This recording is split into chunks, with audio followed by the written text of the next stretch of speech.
On Tuesday, September 11, the city of New York and the United States of America were changed forever. It was a spectacular morning in New York City. 72 degrees Fahrenheit, cloudless, the air crisp and clean. It was the day of the New York City primary. New Yorkers were deciding on who would replace Mayor Giuliani. Millions of adults and school children were going about their business as two hijacked jets loaded with passengers thundered toward the Twin Towers of the World Trade Center. What exactly happened to you the morning of September 11th? Well, the morning of September 11th, I actually got up and decided whether I should go to vote in the morning or should I go in the evening after work. And I had promised a coworker of mine that we were going to go to the gym in the evening, so I decided to go vote in the morning. So that delayed me about maybe 20 minutes. Okay, what happened was I got to work. It was about 8:10 in the morning. I sat down at my desk to start an ordinary day. Had bought a roll, a cup of coffee, talking to the co-worker next to me, and having a regular conversation. And all of a sudden, we heard a loud explosion, and my desk actually went up in the air, and we actually felt the building rock. 8:45 a.m., hijacked American Airlines Flight 11, a Boeing 767 with 92 passengers on board en route to Los Angeles from Boston, crashing into the North Tower of the World Trade Center. Right away, smoke started filling into the office, and just the only thing I can remember is that the managers had us to go directly and try to find a staircase to get down, because we didn't know what exactly had happened at that moment. And what floor was you on? I was on the 88th floor, 88 in the One World Trade Center.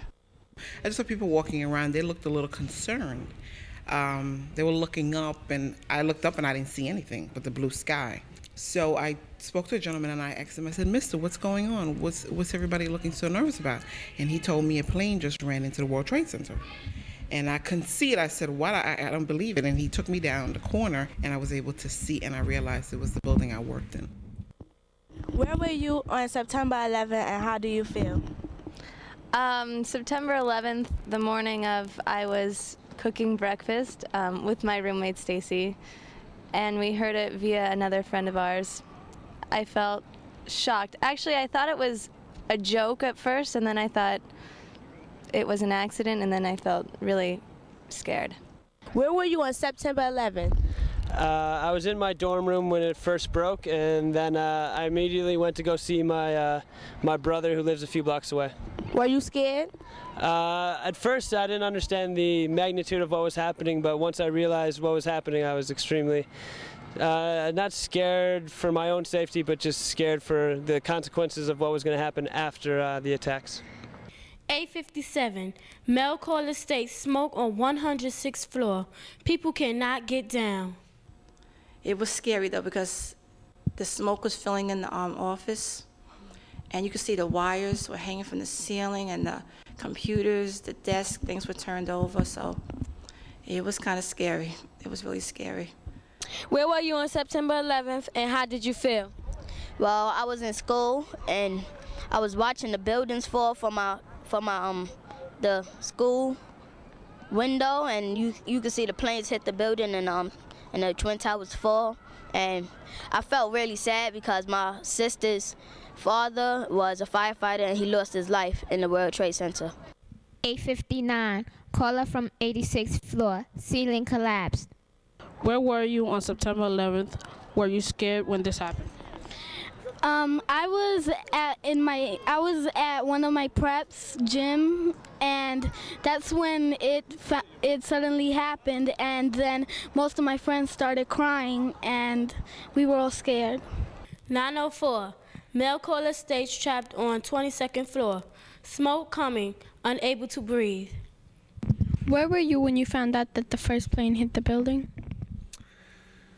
We were right here in the kitchen. Some neighbor came by and asked or said that a plane just hit the trade center. We walked right out on the street and you could see it from here. So we thought it was a small plane. Came to find out it was a big jet airliner. Right after that, we got the call to go over there and we went over. I was home. I saw the first plane crash into the buildings, and I knew that I had to come in and help the guys at work because I knew it was going to be a big fire. Hello, my name is Sophia Rivera of PS41's Kid Witness News Team, and today I'm here with Chief Joseph Morris of the Port Authority Police. Has your life been affected by the World Trade Center? Yes, very much so, the world. And how? Port Authority Police, we lost 37 members of the Port Authority Police, and we also lost 37 other members who work for the Port Authority, so we're deeply affected by it. Can you tell me more about that? Were you close to the Port Authorities? I was at the World Trade Center that morning with the collapse. And it was an experience that I'll never forget, and something I don't want to remember. Can you tell me your personal feelings about the tragedy that happened on September 11th? I think it's a terrible thing that happened, and anything I could do to help support the people who did come out alive, or the widows of the children, or the children who don't have daddies anymore, I'm here to do it.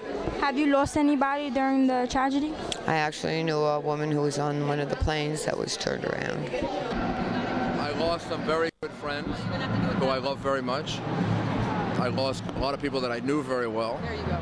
And it's affected me because, like everyone else, I have this terrible sense of sorrow and mourning over all of the families that have been affected by it, thousands and thousands. At the same time, it's also made me feel that the country and the city is stronger than ever before, because we're much united in understanding the importance of freedom and democracy, the need to defend it when it's put in jeopardy and under attack, and the unity that we all feel as New Yorkers and as Americans. So I think the worst day in American history ultimately and very quickly became its finest hour. Can you tell us what the place looked like down there? Like, describe the details? Well, there was debris everywhere. Even before the buildings came down, there was already a lot of devastation. And at that moment, how did you exactly feel? I was scared because I had coworkers that were in the building, because we work in shifts. Some of us go to work for 8 o'clock, some go for 9, some go for 10. And there was a shift that was there for 8 o'clock. There are always people in the building. I worked in Tower 1 on the 97th floor, which is one of the floors that took the brunt of the impact of the plane. 904, Mel caller states 103rd floor, can't get out. Fire on floor, people getting sick. And there was one lady, I forgot, her name was Elaine, one of our workers. She must have been going to the ladies' room when all this happened, because she came in and she was burnt, her head down, all around her legs. Her skin was just like hanging off of her. She was so badly burnt. Her hair, her clothes, everything. And I'll never forget seeing that. They got her down, thank God. She's still in the hospital. She's in the burn unit. Roy Bell, who was on the 78th floor when the first explosion occurred, said that his shirt was on fire and the skin was burning off his hands. He left a message on his wife's answering machine telling her he loved her. 904, reports of people falling out of the building. We saw a man holding onto the edge of the building by his fingers for about a minute, hoping for the impossible. People realized when we were looking up. I saw debris. There was stuff coming out, big pieces of things. And they said, someone pointed out that it wasn't debris.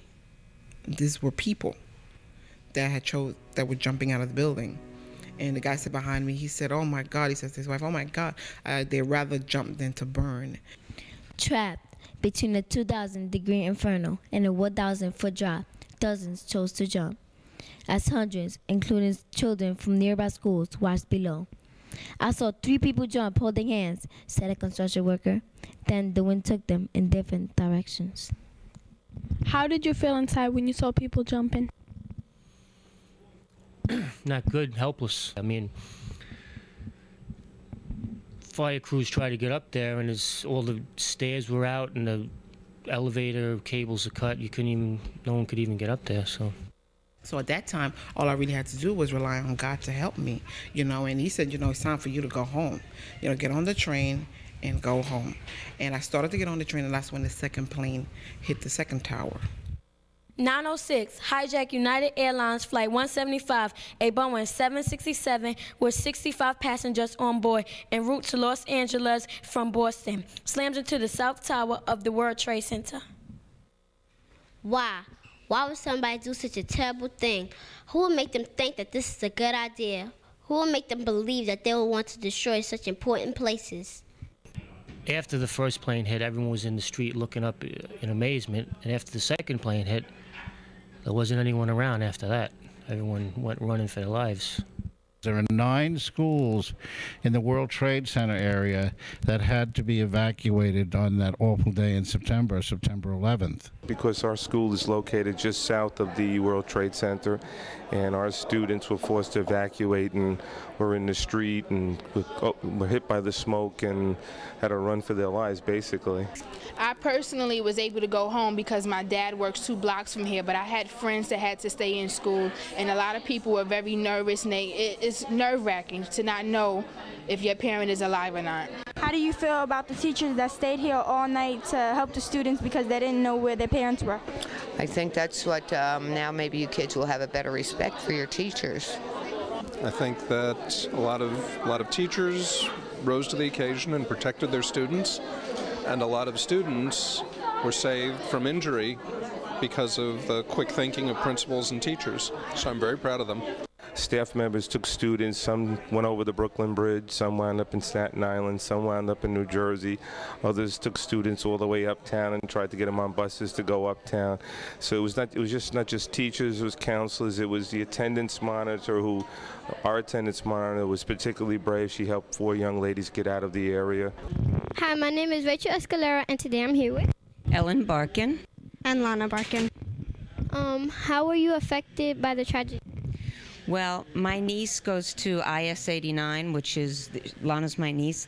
My niece had just started school, and so I didn't exactly know where her school was. I ran home, I pulled it up on my computer, I saw the map, I saw she was 4 blocks away. I started to get very, very nervous. I called her father, my brother, and I said, you gotta run downtown and find Lana. He hadn't even turned on the news yet, and then he just ran out of the house, and I knew that we would find her. It took a couple of hours. Her mother is a teacher at City College. She couldn't even get out of her building, so it took us, it was very bad 2 or 3 hours till we found she was safe.